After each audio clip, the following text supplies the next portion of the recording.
tile. I'm having my pool resurfaced and retiled.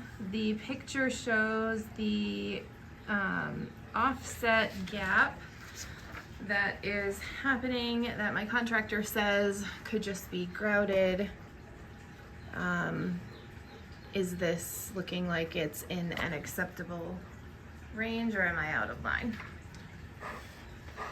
Well, I looking at the picture, I don't see any problem at all with a grout line.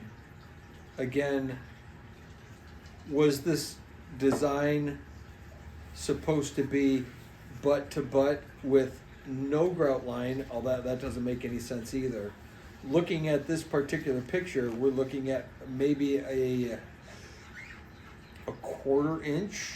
I guess I'm trying to look at the thickness of the thumb.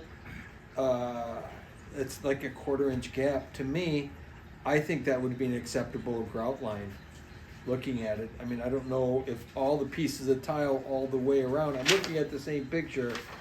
I don't know if all of the pieces all the way around are similar or not. If the issue is that you got a wide grout line here and then there's no grout line somewhere else, that could possibly be an issue, like if the tile butt directly up against each other.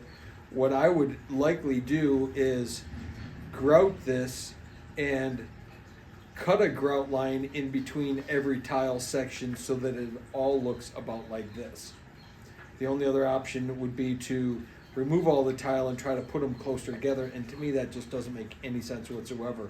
It'd be easier to cut one, if the tile are all in place and the other tile along this edge don't have as much of a space between them, you could easily grind and cut a little bigger space so that you have an even amount of grout between all of the tile, and I think that would be what I would do.